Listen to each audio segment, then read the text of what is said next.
One of rap's most influential groups is telling their story. The man with the real opinion lets us know what he thought of Straight Outta Compton. Hey everybody, I'm Geno Reynolds from The Real Opinion. In the late 80s, early 90s is where I spent my junior high school years. Now whether or not I should have been listening to a bootleg tape of N.W.A. that I had to keep hidden from my parents is irrelevant. Sorry, love you mom, love you dad, but that, along with grunge music, is what I listened to back then. I don't know why I was drawn to it, but I know I was interested in a culture that was not my own. I would watch anything like VH1's Behind the Music that I could get my hands on to learn more about what made these artists tick. This movie is about the rise and fall of one of the most influential groups in hip-hop, N.W.A. Though I had a few minor pacing issues with this movie, which I'll talk about in a moment, I thought this was a pretty solid look into most of the members of the group.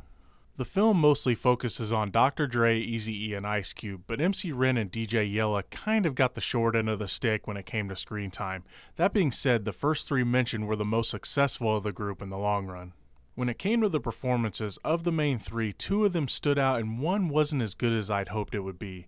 Jason Mitchell and O'Shea Jackson Jr. were amazing as Eazy-E and Ice Cube respectively. Both of them captured the voice and mannerisms of their characters perfectly, especially Jackson Jr., who is playing his own father in this. Corey Hawkins, who plays Dr. Dre, really didn't do it for me. I don't know if he just wasn't that convincing or if it was because Mitchell and Jackson Jr. were just that good. If I had a complaint about the film, it would be that parts of it felt too much like a highlight reel. This is not to say that these parts aren't good, but some of them go by way too fast and then it was on to the next scene.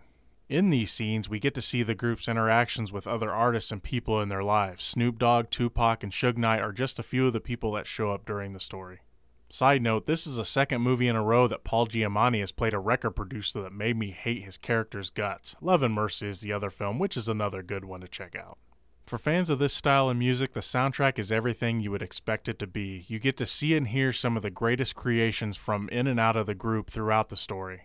They cover everything from N.W.A. Straight Outta Compton to Dr. Dre's The Chronic and so on. Though this movie is not for everybody, it is a really good one for those that are interested in the subject. It takes a mostly serious look at the group N.W.A. with moments here and there that come off a little cheesy. Still, my biggest fear was that it was going to come off totally cheesy, so I'm happy that it cleared that hurdle. But remember, it's only just one guy's opinion. I'm Geno Reynolds from The Real Opinion. Until next time.